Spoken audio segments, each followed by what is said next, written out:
Hello friends, ഇന്നത്തെ എപ്പിസോഡിൽ സച്ചിയെ പരിചരിച്ചുകൊണ്ട് ആരതി ഇരിക്കുന്ന കാഴ്ച കണ്ട് ആകെ വിഷമത്തോടെ അർച്ചന നോക്കിയിരുന്നു. അപ്പോഴേക്കും അരികിലേക്ക് എത്തിയ കമലമ്മ മോൾക്ക് ചായ അമ്മ എടുത്തു വെച്ചിട്ടുണ്ട്, മോള് വന്നേ എന്ന് പറഞ്ഞ് അർച്ചനയെ വിളിച്ചു. ഉടനെ അർച്ചന പറഞ്ഞു, ഞാനിപ്പോ തന്നെ ഇറങ്ങുക, എനിക്ക് നിസ്കരിക്കാനുള്ള സമയമായെന്ന് പറഞ്ഞ് അർച്ചന വേഗം പോകാനായി തിടുക്കം കൂട്ടി. വേഗം സിറ്റൗട്ടിലേക്ക് അർച്ചന എത്തിയതും പോകാൻ തുടങ്ങിയ അർച്ചനയോട് ഉടനെ കമലമ്മ പറഞ്ഞു, മോളെ എനിക്കൊരു കാര്യം പറയാനുണ്ട് മോളോട് എന്നറിയിച്ചു. എന്താ അമ്മേ എന്ന് ചോദിച്ചതും ഉടനെ അവിടെ അർച്ചനയെ പിടിച്ചിരുത്തി. എന്നിട്ട് അരികിലേക്ക് ചേറ് വലിച്ചിട്ടിട്ട് കമലമ്മ പറഞ്ഞു, വേറൊന്നുമല്ല, സച്ചിയുടെ കാര്യം തന്നെയാ പറയാനുള്ളത്. അവന്റെ സ്വഭാവം എന്ന് പറഞ്ഞാൽ ഒരു പ്രത്യേക പ്രകൃതമാണ്. അങ്ങനെ അങ്ങോട്ട് ചെന്ന് ആരോടും സൗഹൃദം സ്ഥാപിക്കുന്ന ഒരു സ്വഭാവക്കാരനല്ല ആള്. അങ്ങനെ അധികം സുഹൃത്തുക്കളൊന്നും അവനില്ലതാനും. ആകെയുള്ളത് ആ ബിജുക്കുട്ടനാണ്. അവനെന്തെങ്കിലും കാര്യം പറഞ്ഞാലൊന്നും അവനതിട്ട് അനുസരിക്കുകയില്ല. അതുകൊണ്ട് മോളൊരു കാര്യം ചെയ്യണം എന്ന് പറഞ്ഞപ്പോൾ അർച്ചന ചോദിച്ചു, എന്താ അമ്മേ ഞാനിപ്പോ എന്താ ചെയ്യേണ്ടത് എന്ന് ചോദിച്ചപ്പോൾ കമലമ്മ പറഞ്ഞു, മോളുടെ ഭർത്താവുമായിട്ട് നല്ല കൂട്ടല്ലേ സച്ചിമോൻ. അതുകൊണ്ട് സച്ചിയോട് മോളുടെ ഭർത്താവിനോടൊന്ന് ഉപദേശിക്കാൻ പറയണം. അവനെ ഇപ്പൊ പരിചരിച്ചു കൊണ്ടിരിക്കുന്ന ആ കൊച്ചില്ലേ, കണ്ടില്ലേ ആരതി മോളെ, അവൾക്ക് സച്ചി എന്ന് പറഞ്ഞാൽ ജീവനാണ്. അതുകൊണ്ട് തന്നെ സച്ചിയെ വിവാഹം കഴിക്കാനും അവൾക്ക് താല്പര്യമാണ്. അവനൊന്ന് മൂളിയാൽ മാത്രം മതി, ആ നിമിഷം ഞങ്ങൾ അവരുടെ വിവാഹം നടത്തി കൊടുക്കും. പക്ഷേ അവന്റെ മനസ്സിൽ ഇപ്പോഴും എൻ്റെ അച്ചുമോള് മാത്രമേ ഉള്ളൂ. 10 വർഷമായി എൻ്റെ അച്ചുമോളെ കാണാതായിട്ട്. ഇത്രയും നാളും അവൻ അവളെ പ്രതീക്ഷിച്ച് തന്നെയാണ് ജീവിച്ചത്. ഇനിയും ഇങ്ങനെ ആ ജീവിതം മുന്നോട്ട് പോയാൽ എൻ്റെ മോൻ്റെ ജീവിതം ഓർത്ത് അവൻ്റെ ജീവിതം ആകെ തകർന്നു പോകും. ആ ജീവിതം നശിച്ചു പോകും. അതുകൊണ്ട് തന്നെ അവനൊരു നല്ലൊരു കുടുംബം ഉണ്ടാവണം, നല്ലൊരു ജീവിതം ഉണ്ടാകണം. എൻ്റെ മോള് ഇനിയിപ്പോൾ തിരിച്ചു വരുമെന്നൊന്നും എനിക്ക് യാതൊരു പ്രതീക്ഷയില്ല. അവളിപ്പോൾ ഈ ലോകത്ത് ജീവനോടെ ഉണ്ടെങ്കിൽ തന്നെ എവിടെയാണ്, എന്ത് ചെയ്യുകയാണ് എന്നൊന്നും ആർക്കും അറിയില്ലല്ലോ. അതുകൊണ്ട് എൻ്റെ മോളെക്കുറിച്ചുള്ള അവൻ്റെ കാത്തിരിപ്പൊന്നും ഇനി അങ്ങനെ മുന്നോട്ട് കൊണ്ടുപോകാൻ ഞാൻ ആഗ്രഹിക്കുന്നില്ല. എത്രയും വേഗം ആരതിമാളുമായിട്ടുള്ള അവൻ്റെ വിവാഹം നടത്തണം. സച്ചിയും ആരതിയും അവര് നല്ലൊരു ജീവിതമായിരിക്കും മുന്നോട്ട് നയിക്കുക. അവർ രണ്ടുപേരും ഒന്നു ചേർന്നാൽ സത്യത്തിൽ ഈ കുടുംബത്തിനെ ഇപ്പൊ രക്ഷിച്ചത് പോലും ആരതി മോളാണ്. ആരതി മോൾ ഉണ്ടായിരുന്നത് കൊണ്ടാണ് ഈ കുടുംബം ഇപ്പോൾ ഈ കേസിൽ പോലും വിജയിച്ചത്. അതുകൊണ്ട് തന്നെ ഈ കുടുംബത്തെ അത്രത്തോളം സ്നേഹിക്കുകയും അത്രത്തോളം താല്പര്യത്തോടെ മുന്നോട്ട് കൊണ്ടുപോവുകയും ചെയ്യുന്ന ആരതി മോള് തന്നെ ഈ കുടുംബത്തിലേക്ക് വന്നു കയറണം. ശശിയുടെ ജീവിതത്തിലേക്കും ആരതി മോള് വന്നാൽ അവന്റെ ജീവിതം സുരക്ഷിതമാകും. അതുകൊണ്ട് മോൾ ഇക്കാര്യം ഒന്ന് ഭർത്താവിനോട് പറഞ്ഞ് സച്ചിയോടൊന്ന് പറഞ്ഞ് നിർബന്ധിക്കണം എന്നറിയിച്ചു. ശരിയമ്മേ, ഞാൻ പറയാം എന്ന് സങ്കടത്തോടെ അർച്ചന ഉറപ്പ് നൽകി അവിടെ നിന്ന് ഇറങ്ങുമ്പോൾ അർച്ചനയുടെ മനസ്സിലാകെ തനിക്ക് സച്ചിയെ നഷ്ടപ്പെടാൻ പോകുന്നു എന്നൊരു ആശങ്കയായിരുന്നു. തിരിച്ച് വീട്ടിലേക്ക് എത്തിയ ആ സമയത്ത് അർച്ചനയുടെ മനസ്സിൽ മുഴുവൻ സച്ചിയും ആരതിയും തമ്മിൽ അടുത്തിടപഴകിയ ആ കാഴ്ചകൾ അർച്ചനയുടെ മനസ്സിനെ വല്ലാതെ അലട്ടിക്കൊണ്ടിരുന്നു. ഈ സമയത്ത് അവന്തികയുടെ വീട്ടിലേക്ക് കയറിക്കൂടിയ ലീലാവതിയും കാഞ്ചനയും മാറുന്ന സംസാരിക്കുകയായിരുന്നു.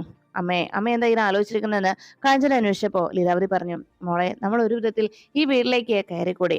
അവളുടെ ആ വിശ്വാസം അങ്ങനെയൊക്കെ നമുക്ക് നേടിയെടുക്കാൻ കഴിഞ്ഞില്ല എങ്കിൽ പോലും നമ്മളെ അത്ര വിശ്വസിച്ചിട്ടൊന്നുമല്ല അവളിപ്പോ ഈ വീട്ടിൽ താമസിപ്പിച്ചിരിക്കുന്നത്. എന്തായാലും ഇവിടെ കയറിക്കൂടാൻ സാധിച്ചു. ഇനി വളരെ സൂക്ഷിച്ചു വേണം നമ്മുടെ ഓരോ നീക്കവും എന്ന് പറഞ്ഞു. അപ്പോഴേക്കും കാഞ്ചന പറഞ്ഞു, അമ്മേ അവളെ തകർക്കണമെങ്കിൽ നമ്മൾ ഈ വീട്ടിൽ കയറിക്കൂട്ടിയതുകൊണ്ട് മാത്രം അത് സാധിക്കില്ല. കാരണം ആ അവന്തികയുടെ അവളുടെ ശരിക്കുള്ള റൂട്ട് മനസ്സിലാക്കണം. അവളെ യഥാർത്ഥത്തിൽ തകർക്കേണ്ട വിധം ഏത് രീതിയിലാണെന്ന് നമ്മൾ കൃത്യമായി അറിയണം. അതിനു വേണ്ടത് ഇവിടെ വീട്ടിൽ കഴിഞ്ഞുകൂടുകയല്ല, അവളുടെ ഓഫീസിൽ ചെല്ലണം. അവളുടെ ഓരോ താവളങ്ങളിലും നമ്മൾ എത്തിച്ചേരണം.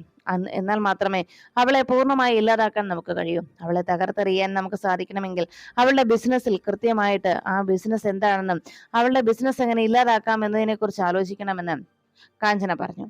അതിന് ആദ്യം അവളുടെ ബിസിനസ്സിൽ കയറിക്കൂടണം. അതിന് പറ്റിയ പോംവഴിയൊക്കെ ഞാൻ കണ്ടുവച്ചിട്ടുണ്ട് എന്ന് പറഞ്ഞപ്പോ, എന്താ മോളെ എന്ന് ലീല പ്രതീക്ഷയോടെ ചോദിച്ചു. അതൊക്കെ ഞാൻ പറയാം, അമ്മ ധൈര്യമായിട്ടിരിക്കെ. ഞാൻ പറയുന്ന പോലെ അമ്മ ചെയ്താൽ മതി. അമ്മ സമാധാനത്തോടെ ഇരിക്കെ. എൻ്റെ അച്ഛനെ ഇല്ലാതാക്കി അവളെ ശരിക്കും ഞാൻ വെള്ളം കുടിപ്പിക്കും. അവളുടെ ജീവിതം തന്നെ ഞാൻ ഇല്ലാതാക്കും എന്ന് കാഞ്ചന ലീലാവതിക്ക് ഉറപ്പ് നൽകുന്നു.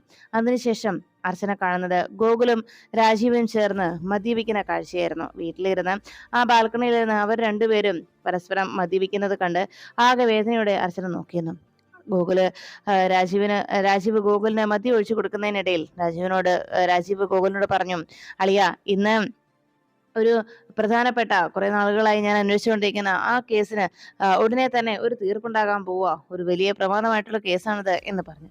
ഉടനെ രാജീവ് ചോദിച്ചു. രാജീവ് അങ്ങനെ പറഞ്ഞത് കേട്ട് ഗൂഗിൾ അന്വേഷിച്ചു. അളിയനെന്തോ വലിയ കോള് തടയുന്ന കാര്യമാണല്ലോ എന്ന് ചോദിച്ചപ്പോഴേക്കും, കോള് മാത്രമല്ല അളിയ, സ്രാവ് വേണം, വലിയ തിമിംഗല കുടുങ്ങാൻ പോകുന്നത് എന്ന് പറഞ്ഞു. തിമിംഗലോ? അതാരോടോ അങ്ങനെ? അളിയൻ അറിയാവുന്നേ, ആളെയൊക്കെ അളിയന് നന്നായിട്ട് അറിയാവുന്നതാ. വേറെ ആരുമല്ല, നമ്മുടെ അവന്തികയാണ് ഈ കേസിലെ പ്രതി എന്ന് പറഞ്ഞു. ഉടനെ അത് കേട്ടതും ഗൂഗിൾ പറഞ്ഞു, അപ്പോഴേ എനിക്ക് തോന്നി അളിയൻ ഇങ്ങനെ എന്തേലും വലിയ വമ്പൻ സ്രാവുകളെ മാത്രമേ പിടികൂടുള്ളല്ലോ എന്ന് പറഞ്ഞു ഗൂഗിള് അതിൽ നിന്ന് ഒരു ഗ്ലാസ് മദ്യം അകത്താക്കി. എന്നിട്ട് പറഞ്ഞു, അപ്പൊ ശരി അളിയ, എനിക്ക് നാളെ കേസുള്ളതാണ്, അതുകൊണ്ട് പോകുക, പോയി കിടന്ന് ഉറങ്ങട്ടെ എന്ന് പറഞ്ഞ് വേഗം ബായി പറഞ്ഞ് ഗൂഗിൾ അവിടുന്ന് എഴുന്നേൽക്കുമ്പോൾ ശിശിര അവിടേക്ക് വന്നു.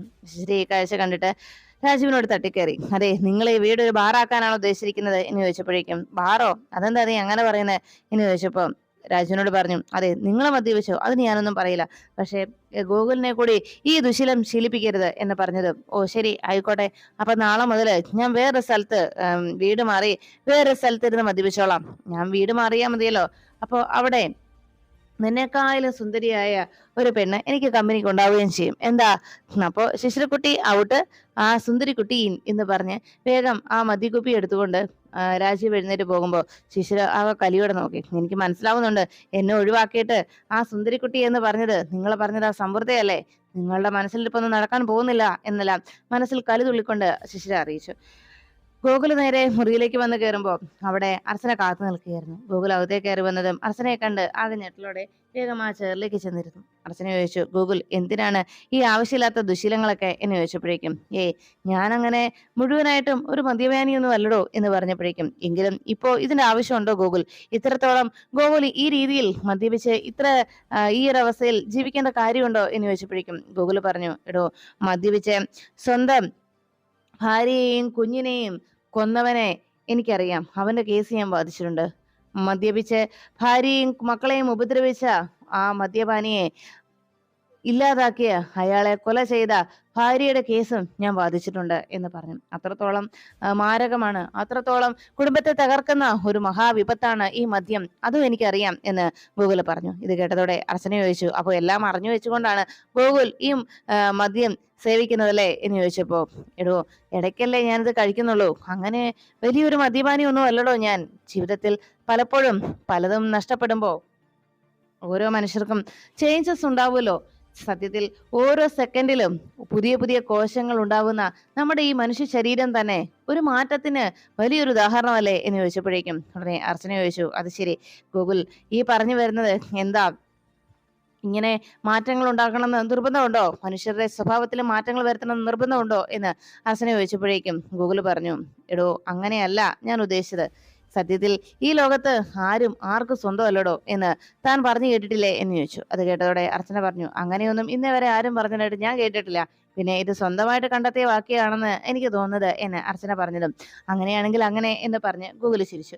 ഉടനെ അർച്ചന പറഞ്ഞു, ഗൂഗിളിനൊരു കുടുംബമുണ്ട്. ഗൂഗിളിന്റെ ഇപ്പോഴത്തെ ഈ സ്റ്റാറ്റസ്, ഗൂഗിളിന്റെ ജോലി, ഗൂഗിളിന്റെ സ്ഥാനം, ഇതൊന്നും ഗൂഗിൾ മറന്നു പോകരുത്. ഇപ്പോ ഗൂഗിൾ ഇരിക്കുന്ന ഈ പദവി, അതൊക്കെ ഗൂഗിളിന്റെ ഈ ഒരു ദുശീലം കൊണ്ട് പലപ്പോഴും പലരുടെയും മുന്നിൽ ഗൂഗിൾ ഒരു മോശക്കാരനായി മാറും. അങ്ങനെ ഒരു മോശം രീതിയിൽ ഗൂഗിൾ മാറിപ്പോകുന്നത്, അത് എനിക്ക് കണ്ടു നിൽക്കാൻ കഴിയുന്നില്ല. ഇങ്ങനെയൊന്നും ഗൂഗിൾ ആകുന്നത് എനിക്ക് ഒരിക്കലും ഉൾക്കൊള്ളാനും ആവുന്നില്ല എന്ന് അർച്ചന പറയുമ്പോൾ ഇത് കേട്ട ഗൂഗിൾ പറഞ്ഞു, എടോ, ഞാൻ അങ്ങനെ ഒരു പൂർണ്ണ മദ്യപാനിയൊന്നും ആയി തീരില്ലടോ എന്ന് ഗൂഗിൾ അർച്ചനയോട് പറഞ്ഞുകൊണ്ടിരുന്നു. എടോ, ഈ കുടുംബം എന്ന് പറയുന്നത് കുടുംബം ഇമ്പമുള്ളതാണ്. ഇപ്പോ ആ ഇമ്പം നമുക്കങ്ങ് നഷ്ടമായാലോ, പിന്നെ അത് കുടുംബമാവൂടോ എന്ന് ഗൂഗിൾ വേദനയോടെ അർച്ചനോട് ചോദിക്കുമ്പോൾ അർച്ചന പറഞ്ഞു, എനിക്ക് പറയാനുള്ളത് ഞാൻ പറഞ്ഞു, ഇനി ബാക്കിയെല്ലാം ഗൂഗിളിന്റെ ഇഷ്ടം പോലെ എന്ന് പറഞ്ഞ് അർച്ചന അവിടെ നിന്ന് ഇറങ്ങി.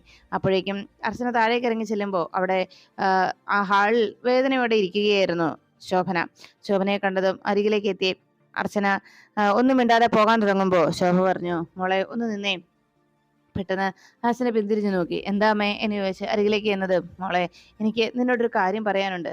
ഈയിടെയായിട്ട് അവന്റെ സ്വഭാവം കണ്ടില്ലേ? മോള് എവിടെ പോയതാ എന്ന് ചോദിച്ചതും ഞാൻ ഗൂഗിളിന്റെ റൂമിലായിരുന്നു. ഗൂഗിള് ഉറങ്ങിയമ്മേ എന്ന് അർച്ചന മറുപടി നൽകിയപ്പോ അവന്റെ അവസ്ഥ നീ കണ്ടില്ലേ? ഇപ്പോ കുറച്ച് ദിവസമായി ഇവൻ ഈ മദ്യപാനം അതൊരു ശീലമാക്കി മാറ്റിക്കൊണ്ടിരിക്കുകയാ.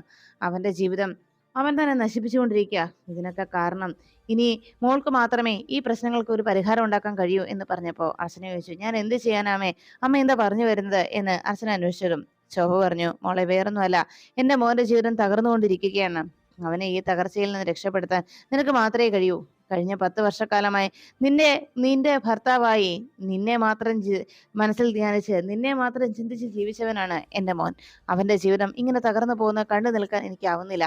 അതുകൊണ്ട് ഇനിയെങ്കിലും നിങ്ങൾ ഇങ്ങനെ 2 മുറിയിൽ കഴിയാതെ ഒരുമിച്ച് ഒരു മുറിയിൽ ഭാര്യ ഭർത്താക്കന്മാരെ പോലെ കഴിയണം.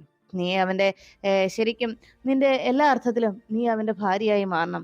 അങ്ങനെ നിങ്ങൾ തമ്മിൽ ഒരുമിച്ച് ജീവിച്ച് നിങ്ങൾക്കൊരു കുഞ്ഞ് ജനിച്ചാൽ പിന്നെ ഈ പ്രശ്നങ്ങളൊന്നും ഈ കുടുംബത്തിൽ ഉണ്ടാവുകയില്ല. ഒരിക്കലും എൻ്റെ മോന്റെ ജീവിതം ഇങ്ങനെ കൈവിട്ടു പോവുകയില്ല എന്ന് പറഞ്ഞപ്പോ അർച്ചന ആകെ ടെൻഷനോടെ, അമ്മേ ഞാൻ അതിന് എന്ത് ചെയ്തെന്നാ എന്ന് അർച്ചന സങ്കടത്തോടെ ശോഭയോട് ചോദിക്കുമ്പോൾ, മോളെ എനിക്കൊന്ന് മാത്രമേ നിന്നോട് പറയാനുള്ളൂ. ഇങ്ങനെ മുന്നോട്ട് പോവുകയാണെങ്കിൽ ഒരുപക്ഷെ അവൻ ഒരു മുഴുക്കുടിയനായി അവന്റെ ജീവിതം അവൻ ഈ രീതിയിൽ അങ്ങ് തീർത്ത് കളയും. അതല്ല, ഇനിയും ഈ രീതിയിലാണ് മുന്നോട്ട് പോകാൻ, ഇങ്ങനെ അവനെ മുന്നോട്ട് വിടാനാണ് മോളുടെ തീരുമാനമെങ്കിൽ ഒരു നാൾ ഇവനിങ്ങനെ കുടിച്ചു കുടിച്ച് അവൻ ചിലപ്പോൾ ആത്മഹത്യ ചെയ്തേക്കും. ഈ കുടുംബത്തിൽ എന്നേക്കുമായി തകർച്ചയിലേക്ക് ചെന്ന് വീണടിയും. അങ്ങനെ ഒരു അവസ്ഥ മോൾക്ക് കാണണമെന്നാണോ മോളുടെ ആഗ്രഹം എന്ന് അർച്ചനയോട് ചോദിക്കുമ്പോൾ എന്ത് പറയണമെന്നറിയാതെ ആകെ വിഷമത്തോടെ അർച്ചന ശോഭയെ നോക്കി. അർച്ചന പറഞ്ഞു, അമ്മേ അങ്ങനെയൊന്നും ഒരിക്കലും ഉണ്ടാവില്ല. ഗൂഗിളിനെ ഞാൻ കാര്യങ്ങൾ പറഞ്ഞ് മനസ്സിലാക്കിക്കോളാം. ഗൂഗിളിന്റെ ഈ ദുശീലത്തിൽ നിന്ന് ഗൂഗിളിനെ ഞാൻ പിന്തിരിപ്പിച്ചോളാം എന്ന് അർച്ചന ശോഭയ്ക്ക് വാക്ക് നൽകി. അങ്ങനെ പറഞ്ഞുകൊണ്ട് അർച്ചന അവിടെ നിന്ന് നേരെ റൂമിലേക്ക് പോന്നു. റൂമിൽ ചെന്ന് ശോഭ പറഞ്ഞ കാര്യങ്ങളൊക്കെ ഓർത്ത് ആകെ സങ്കടത്തോടെ അർച്ചന നിൽക്കുകയാണ്. ഞാൻ എന്ത് ചെയ്യും? ഗൂഗിളിന്റെ ജീവിതം ഞാൻ മൂലം ഇല്ലാതാവുകയാണോ എന്നെല്ലാം ഓർത്ത് ആകെ ടെൻഷനോടെ അർച്ചന ഗൗരിമോളോടൊപ്പം കിടന്നു. രാത്രി വളരെ വൈകി കഴിയുമ്പോഴേക്കും അർച്ചനയുടെ മനസ്സിലേക്ക് ഒരു കാഴ്ച കാണുകയാണ്. അർച്ചന പെട്ടെന്ന് ആകെ ടെൻഷൻ അടിച്ചങ്ങനെ നിൽക്കുമ്പോൾ സച്ചിയുടെയും ആരതിയുടെയും വിവാഹം. ചുറ്റും ആ വൃന്ദാവനം കുടുംബത്തിലുള്ള മറ്റുള്ള എല്ലാവരും ഒത്തു നിന്നുകൊണ്ട് കമലമ്മയും എല്ലാവരും പൂർണ്ണ സാന്നിധ്യത്തോടെ എല്ലാവരുടെയും സന്തോഷത്തോടെ എല്ലാവരുടെയും ആശീർവാദങ്ങൾ ഏറ്റുവാങ്ങി സച്ചി ആരതിയുടെ കഴുത്തിൽ താലി ചാർത്തുന്നു. സന്തോഷത്തോടെ ആരതി ആ താലിയെ ചുംബിച്ചുകൊണ്ട് തന്റെ ആ സ്വപ്നം, തന്റെ ഇത്രയും നാളത്തെ കാത്തിരിപ്പ് സഫലമായ സന്തോഷത്തിൽ സച്ചിയുടെ ഭാര്യ പദവി അലങ്കരിച്ചുകൊണ്ട് അർച്ചന ആരതി അങ്ങനെ നിൽക്കുന്ന കാഴ്ച ഇത് കണ്ടതോടെ വല്ലാത്ത ഞെട്ടലിൽ ഉറക്കത്തിൽ നിന്ന് ഞെട്ടി എണീക്കുകയാണ് അർച്ചന. അതിനുശേഷം ആ കാഴ്ച, ആ ഒരു സ്വപ്നം അത് യാഥാർത്ഥ്യമാകുമോ എന്ന ആശങ്കയായിരുന്നു അർച്ചനയുടെ മനസ്സിലാകെ. ഈശ്വര, ഞാൻ ഇനി എന്ത് ചെയ്യും? ഞാൻ മൂലം എന്റെ സച്ചിയേട്ടന്റെയും ഗോകുലിന്റെയും ജീവിതം തകരുകയാണോ? ഗോകുലിന്റെ ഭാര്യയായി അമ്മ പറഞ്ഞതുപോലെ ഒരിക്കലും എനിക്ക് ജീവിക്കാനാവില്ല. എന്റെ സച്ചിയേട്ടനെ മറന്നിട്ടൊരു ജീവിതം എനിക്ക് ഒരിക്കലും ഉണ്ടാവില്ല. എന്റെ സച്ചിയുടെ ജീവിതത്തിലേക്ക് എനിക്ക് ഉടനെ മടങ്ങി പോയേ തീരൂ. എല്ലാ സത്യങ്ങളും ഗോകുലിനോട് പറയാൻ രാജീവനെ അനുവദിക്കുകയുമില്ല. പിന്നെ ഞാൻ എന്താ ചെയ്യുക? ഈ സത്യങ്ങളൊക്കെ ഞാൻ ആരോടെങ്കിലും ഒന്ന് പറയണല്ലോ. ആരോട് പറയും എന്നാലോചിച്ച് വേഗം തന്നെ ഫോൺ എടുത്ത് അർച്ചന കോൾ ചെയ്യുന്നു. ഞാൻ സമൃദ്ധയാണ്, എനിക്ക് നാളെ ഒന്ന് കാണണം എന്ന് മാത്രം അർച്ചന പറഞ്ഞു. അങ്ങനെ അർച്ചന ഫോൺ വെച്ചു. പിറ്റേന്ന് അർച്ചനയെ പ്രതീക്ഷിച്ച് ബീച്ചിൽ കാത്തു നിൽക്കുകയാണ് ആരതി. അർച്ചന അരികിലേക്ക് ചെന്നതും ആരതി അർച്ചനയെ നോക്കി. അല്ല, എന്തിനാ സമൃദ്ധ അത്യാവശ്യമായിട്ട് കാണണമെന്ന് പറഞ്ഞത്?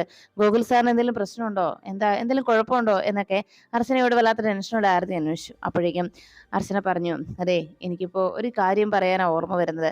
ഒരു കഥ. അയാളുടെ വീട്ടിലേക്കുള്ള വഴി കുറെ നാളുകളായിട്ട് അയാൾ മറന്നു പോയിരിക്കുകയായിരുന്നു. 10 വർഷക്കാലം അയാൾ പുതിയൊരു വഴിയിലൂടെ അയാളുടെ വീട് അന്വേഷിച്ച് നടന്നുകൊണ്ടിരുന്നു. പക്ഷേ അയാളുടെ വീട്ടിലേക്ക് എത്തിച്ചേരാൻ കഴിഞ്ഞില്ല. എന്നാൽ ഒരു 10 വർഷക്കാലത്തിന് ശേഷം അയാളുടെ മനസ്സിലേക്ക് അയാൾ സഞ്ചരിച്ചിരുന്ന ആ പഴയ വഴി കണ്ടെത്താൻ സാധിച്ചു. ആ വഴിയിലേക്ക് തിരിച്ചു നടക്കാൻ അയാൾ ശ്രമിക്കുമ്പോഴേക്കും അയാൾക്ക് അതിന് കഴിയാതെ പോകുന്നു. കാരണം അയാൾ ഈ 10 വർഷക്കാലം മാറി നടന്നിരുന്ന ആ വഴിയിൽ അയാൾക്ക് പ്രിയപ്പെട്ടതായി പലതും വന്നു ചേർന്ന് കഴിഞ്ഞു. ഇപ്പോൾ ആ വഴി മാറി തന്റെ പഴയ വഴിയിലൂടെ സഞ്ചരിക്കാൻ ശ്രമിക്കുമ്പോൾ അയാൾക്ക് പല നഷ്ടങ്ങളും പല വേദനകളും അയാൾക്ക് അനുഭവിക്കേണ്ടി വരുന്നു. അങ്ങനെ ഒരു സാഹചര്യത്തിലാണ് ഇപ്പോൾ ഞാനും നിൽക്കുന്നത്. അതേ അവസ്ഥയാണ് ഞാനും അനുഭവിക്കുന്നത് എന്ന് പറഞ്ഞപ്പോൾ ആരതി ചോദിച്ചു, അല്ല, ഇങ്ങനെ ഒരു കഥ ഇപ്പൊ എന്നോട് പറയേണ്ട കാര്യം എന്താ സമൃദ്ധ എന്ന് ചോദിച്ചപ്പോഴേക്കും അർച്ചന പറഞ്ഞു, അന്ന് ശിവയോഗിയുടെ ആശ്രമത്തിൽ അന്ന് എൻ്റെ ഓർമ്മകൾ തിരിച്ചു കിട്ടുന്നതിന് വേണ്ടി അവിടെ പൂജ നടത്തിയും ചികിത്സകൾ നടത്തിയതും ഓർമ്മയുണ്ടോ ആരതിക്ക് എന്ന് ചോദിച്ചു. അന്നേരം ആ നിമിഷം ആരതി അന്ന് നടന്ന സംഭവങ്ങളൊക്കെ ഓർത്തെടുത്തു. ഉടനെ അർച്ചന പറഞ്ഞു, അന്നത്തെ ആ പൂജയിൽ ഈ 10 വർഷങ്ങളായി ഓർമ്മകൾ നഷ്ടപ്പെട്ടു പോയ, 10 വർഷങ്ങളായി തന്റെ വീട്ടിലേക്കുള്ള വഴി മറന്നുപോയ ആ മനുഷ്യന് സംഭവിച്ചതുപോലെ അന്നത്തെ ആ പൂജയിലും ചികിത്സയ്ക്കും ശേഷം എനിക്ക് ഞാൻ ആരാണെന്നുള്ള സത്യം എനിക്ക് ഓർമ്മ വന്നു. ഞാൻ അർച്ചനയാണെന്നുള്ള ആ സത്യം ഞാൻ തിരിച്ചറിഞ്ഞു എന്ന് അർച്ചന അറിയിച്ചു. വല്ലാത്ത ഞെട്ടലോടെ ആരതി അത് കേട്ടു. ഉടനെ അർച്ചന പറഞ്ഞു, എല്ലാ സത്യങ്ങളും ഞാൻ മനസ്സിലാക്കി കഴിഞ്ഞിരിക്കുന്നു. ഞാൻ അർച്ചനയാണെന്നും എന്റെ സച്ചേട്ടനെ ഞാൻ തിരിച്ചറിയുകയും ചെയ്തു എന്ന് അർച്ചന പറയുമ്പോൾ വല്ലാത്ത അങ്കലാപ്പോടുകൂടി നോക്കി നിൽക്കുകയാണ് ആരതി.